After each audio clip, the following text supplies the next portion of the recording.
Hello friends, welcome back to my channel. இன்னைக்கு நம்ம சேனல்ல ரோட் சைடுல விக்கக்கூடிய மசாலா பூரி அதே டேஸ்ட்ல எப்படி நம்ம வீட்ல பண்றதுன்னு தான் பார்க்க போறோம். ஃபர்ஸ்ட் அதுக்கு ஒரு மிக்ஸில 1 இன்ச் அளவு இஞ்சி, ஒரு பச்சை மிளகாய், 3 ல இருந்து 4 தக்காளியை நல்லா ஃபைனா சாப் பண்ணி ஆட் பண்ணிக்கோங்க. இப்போ இத நல்லா பேஸ்ட் மாதிரி அரைச்சு எடுத்துக்கலாம்.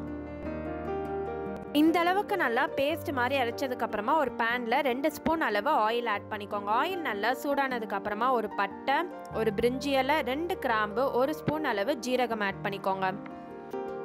இந்த அளவுக்கு நல்லா பொரிஞ்சதுக்கு அப்புறமா நம்ம அரைச்சு வச்சிருந்த பேஸ்ட் இதுல நம்ம ஆட் பண்ணிக்கலாம்.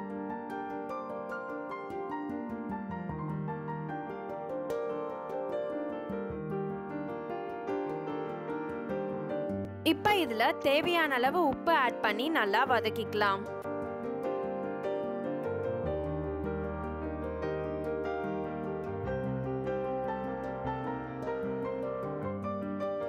இந்த அளவுக்கு நல்லா வதங்கினதுக்கு அப்புறமா காரத்துக்கு ஏற்ற மாதிரி சில்லி பவுடர் ஆட் பண்ணிக்கோங்க. நான் 1/2 ஸ்பூன் அளவு வெறும் மிளகாத்தூள் ரெட் சில்லி பவுடர், 1/2 ஸ்பூன் அளவு குழம்பு மிளகாத்தூள்,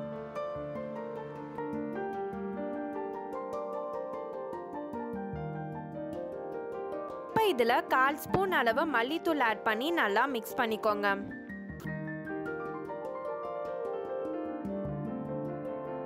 இந்த அளவுக்கு நல்லா மிக்ஸ் பண்ணதுக்கு அப்புறமா 2 கப் அளவு தண்ணி ஆட் பண்ணிக்கோங்க.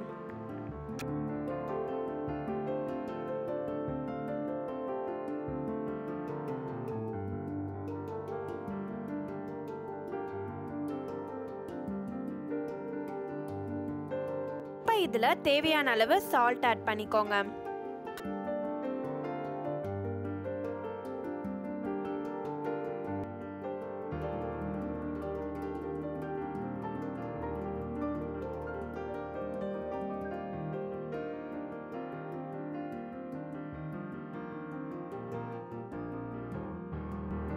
காஞ்ச பச்சை பட்டாணியை ஒரு 3 ல இருந்து 4 ஹவர் நல்லா ஊற வச்சு நல்லா வேக வச்சு எடுத்துக்கோங்க. இந்த அளவுக்கு பார்த்தீங்கன்னா பட்டாணி நல்லா வெந்திருக்கணும்.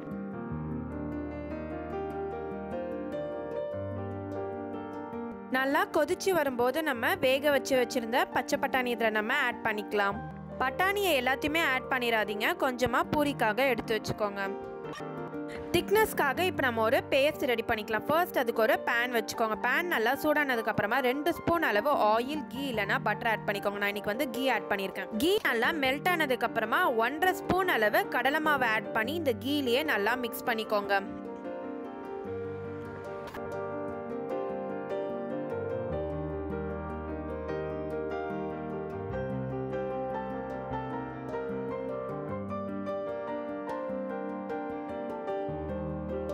இந்த அளவுக்கு நல்லா மிக்ஸ் பண்ணி எடுத்துக்கோங்க. இந்த அளவுக்கு நல்லா கொதிச்சு வரும்போது நம்ம ரெடி பண்ணி வச்சிருந்த பேஸ்ட் இதில் ஆட் பண்ணி நல்லா மிக்ஸ் பண்ணிக்கலாம். பார்க்கும்போது உங்களுக்கே தெரியும் நம்ம மிக்ஸ் பண்ண மசாலா எந்த அளவுக்கு நல்லா திக்கா மாறுதுன்னு.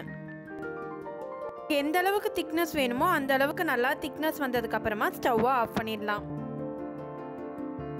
மசால் பூரிக்கான மசாலா பார்த்தீங்கன்னா நல்லா அட்டகாசமான ஸ்மெல்லோட சூப்பராக ரெடி ஆயிடுச்சு. ஃபர்ஸ்ட் ஒரு பவுலில் நம்ம பானிபூரிக்கு சாப்பிடக்கூடிய பூரி எல்லாத்தையுமே நம்ம இதில் உடச்சி ஆட் பண்ணிக்கலாம். இந்த பூரியும் ஓமப்பொடியும் எப்படி நல்லா கிறிஸ்பியாக டேஸ்ட்டாக மொறுன்னு பண்ணுறதுன்னு சொல்லி நான் வீடியோ போட்டிருக்கேன். அதோட லிங்க்கை வந்து நான் உங்களுக்கு டிஸ்கிரிப்ஷனில் தரேன், நீங்கள் போய் செக் பண்ணி பார்த்துக்கலாம். அண்ட் நான் மேலே கார்ட்ஸ்லேயும் தரேன், நீங்கள் போய் செக் பண்ணி பார்த்துக்கலாம். இப்போ இதில் 1 கப் அளவு பொரி ஆட் பண்ணிக்கலாம்.